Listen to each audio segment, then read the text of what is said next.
Hi guys, welcome to my channel. మనం ఈ ఛానల్లో సిక్స్త్ క్లాస్ నుంచి ఇంటర్మీడియట్ దాకా ఉన్నటువంటి ఇంగ్లీష్ లెసన్స్ అన్నిటినీ తెలుగులో ఎక్స్ప్లెయిన్ చేసుకుంటూ ఉన్నాం కదా. సో అందులో భాగంగా ఈరోజు inter first year 11th class English text బుక్లోని ఫస్ట్ లెసన్లో ఉన్నటువంటి పోమ్ ఏ ఫోటోగ్రాఫ్, దీన్ని తెలుగులో ఎక్స్ప్లెయిన్ చేసుకుందాం. It was written by Shirley Toulson. So late చేయకుండా స్టార్ట్ చేద్దాం.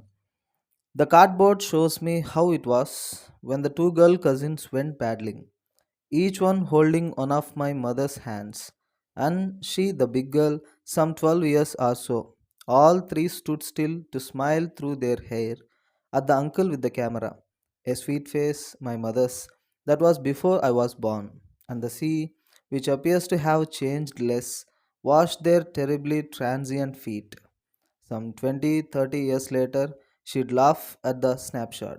See, Betty and Dolly, she'd say, and look how they dressed us for the beach. The sea holiday was her past, mine is her laughter. Both wry with the labored ease of loss. Now she has been dead nearly as many years as that girl lived. And of this circumstance, there is nothing to say at all. It's silence, silences అని. So ఇదొక emotional story అనమాట, అంటే పోమ్. ఈ writer తన యొక్క మదర్ని గుర్తు చేసుకుంటూ ఉంటారు. సో లైన్ వైజ్ ఎక్స్ప్లెనేషన్ చేసుకుందాం. The cardboard shows me how it was when the two girl cousins went paddling. So ఇక్కడ కార్డ్బోర్డ్ అంటే ఏంటంటే it refers to the photo frame అనమాట. Photo frame or old photograph. వాళ్ళ mother యొక్క పాత ఫోటోని చేతిలో పట్టుకొని చూస్తూ ఉన్నాడు. అందులో ఆ పిక్చర్లు ఇట్లా ఉన్నారనమాట. When the two girl cousins went paddling, తనకున్నటువంటి అంటే వాళ్ళ మదర్ యొక్క కజిన్స్ ఉంటారు కదా, ఇద్దరు గర్ల్స్, ఇద్దరు కజిన్స్ ప్యాడ్లింగ్కి వెళ్ళారనమాట. ప్యాడ్లింగ్ అంటే ఈ బీచ్లో ఒక చిన్న చిన్న బోట్స్ లాగా, ఈ ప్యాడ్స్ అంటాం కదా తెడ్డు, వాటితో మూవ్ అవుతూ బోట్స్ని నడుపుకుంటా ఒక స్పోర్ట్ లాగా అనమాట ప్యాడ్లింగ్. అది చేయడానికి బీచ్కి వెళ్ళారు. Each one holding one of my mother's hands. So వాళ్ళిద్దరు అటు ఇటు ఇద్దరు నిలబడి, వాళ్ళిద్దరు కజిన్స్ ఈ మదర్ యొక్క అంటే వీళ్ళ మదర్ యొక్క చేతుల్ని పట్టుకొని ఉన్నారనమాట. And she, the big girl, some 12 years also. So అప్పుడు తన మదర్కి ఏజ్ ఎంత ఉందంటే 12 ఇయర్స్. ఆ పిక్చర్లో తన మదర్ 12 ఇయర్స్ ఏజ్ ఉన్నప్పుడు తన కజిన్స్తో పాటుగా బీచ్కి వెళ్ళినటువంటి ఒక పిక్చర్ అనమాట. బీచ్లో తీసుకున్నటువంటి ఒక ఫోటో అది. All three stood still to smile through their hair at the uncle with the camera. So ముగ్గురు నిలబడుకొని ఉన్నారు, స్మైల్ ఇస్తూ ఉన్నారు త్రూ ద హెయిర్. అంటే ఇక్కడ బీచ్లో బ్రీజ్ వస్తూ ఉంటుంది కదా, గాలి. సో ఆ గాలికి వాళ్ళ యొక్క హెయిర్ ఊగుతూ ఉంటుంది. సో వీళ్ళ అంకుల్ అనమాట, ఒక వ్యక్తి అంకుల్ కెమెరా పట్టుకొని ఫోటో తీస్తూ ఉన్నాడు. సో ఆ స్టిల్ ఇస్తూ ఉన్నారు, కదలుకోకుండా ఫోటోకి పోజ్ ఇస్తూ ఉన్నారనమాట. A sweet face, my mother's. So అప్పుడు చూస్తూ ఉంటే వాళ్ళ మదర్ యొక్క ఫేస్ చాలా స్వీట్గా, చాలా అందంగా బాగా కనిపిస్తూ ఉంది వాళ్ళ mother. Which appears to have changed less. So ఆమె sorry, a sweet face, my mother's, that was before I was born. ఇతను పుట్టకముందు అనమాట. ఇతను అంటే 12 ఇయర్స్ కదా తన మదర్ యొక్క, ఆ పిక్చర్లో తన మదర్కి 12 ఇయర్స్. సో ఇతను పుట్టకముందు తీసినటువంటి ఫోటో అనమాట. And the sea, which appears to have changed less, was there terribly transient feat. ఆ సీ అట్లనే ఉంది. Which appears to have changed less, పెద్దగా మార్పేం లేదనమాట ఆ సీలో. కానీ was there terribly transient feat. Transient అంటే ఇక్కడ ఇంపర్మనెంట్ అనమాట. వీళ్ళ యొక్క అడుగులు ఉంటాయి కదా, అప్పుడు గుర్తులు అన్నీ తుడిచేసింది అనమాట సీ. అంటే ఇక్కడ ఏంటంటే ఈ సముద్రము, ఈ నేచర్ అంతా పర్మనెంట్గా ఉంటుంది, బట్ మనం పర్మనెంట్ కాదు కదా. సో అది అది చెప్తా ఉన్నారు ఇక్కడ.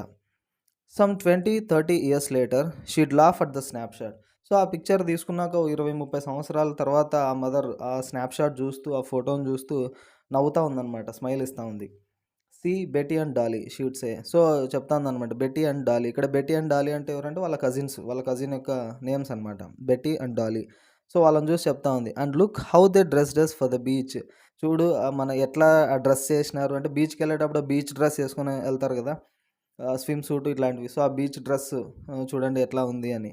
The sea holiday was her past. So అప్పుడు హాలిడే వచ్చిందని సీకి వెళ్ళారనమాట. అది తన యొక్క పాస్ట్. ఎవరిది? మదర్ది. Mine is her laughter. కానీ ఈ వ్యక్తికి, రైటర్ యొక్క పాస్ట్ ఏంటంటే తన లాఫ్టర్, అంటే తను ఇచ్చేటువంటి స్మైల్ అనమాట. అంటే ఆ ఫోటోని చూస్తూ తను, వాళ్ళ మదరు తన చిన్నప్పటి జ్ఞాపకాలని నెమరేసుకుంటా ఉంది. ఇతను ఫోటోని చూస్తూ వాళ్ళ మదర్ని గుర్తు తెచ్చుకుంటా ఉన్నాడు. Both try with the laboured ease of loss. So ఇద్దరు బాధపడతా ఉన్నారనమాట. కోల్పోయినారు కదా! తన మదర్ దేన్ని కోల్పోయింది? తన బాల్యాన్ని, అప్పుడున్నటువంటి స్వీట్ మెమోరీస్‌ని. ఈ రైటర్ దేన్ని కోల్పోయినాడు? వాళ్ళ మదర్‌ని ఇక్కడ. సో ఆ లాస్‌ని బాధపడతా ఉన్నాడనమాట తను పోగొట్టుకున్న దానికి. Now she has been dead nearly as many years as that girl lived. So ఇప్పటికి చనిపోయి దాదాపుగా ఆ పిక్చర్‌లో ఉన్నప్పుడు తన మదర్‌కి ఎంత ఏజ్ ఉందో అన్ని సంవత్సరాలు అయిందనమాట దాదాపుగా. సో ఆ పిక్చర్‌లో తనకెంత ఏజ్ 12 ఇయర్స్. సో ఆల్మోస్ట్ అటు ఇటు 12 ఇయర్స్ అయింది తను చనిపోయి. And of this circumstance there is nothing to say at all. So ఇప్పుడున్న పరిస్థితుల్లో there is nothing to say at all అంటే ఏం మాట్లాడలేకపోతున్నాడనమాట. సైలెంట్‌గా ఉన్నాడు. మాటలు రావట్లేదు తనకు. ఎందుకంటే అతను కోల్పోయినాడు గదా! వాళ్ళ యొక్క మదర్‌ని. సో, ఏం మాట్లాడలేకపోతా ఉన్నాడనమాట. స్పీచ్‌లెస్. ఎందుకంటే బాధ వల్ల. There is nothing to say at all. It's silence silences. So, ఇదేంటంటే ఇక్కడ సైలెన్స్ ఆఫ్ డెత్ అనమాట. It's silence silences. There are no words to describe the depth of her loss. So, తను కోల్పోయిన దాన్ని, ఆ వ్యక్తి కోల్పోయిన దాన్ని అంటే ఈ మాటలు రాట్లేదనమాట. ఏది కూడా తీర్చలేదు తన మదర్‌ని కోల్పోయినటువంటి ఆ సిట్యుయేషన్‌ని. సో, ఇది రైటర్ యొక్క బాధ. తను తన మదర్‌ని గుర్తు చేసుకుంటూ ఏ విధంగా రాశారు అనేది. ఓకే. మీ అందరికీ అర్థమైందనుకుంటున్నాను. So, thanks for watching.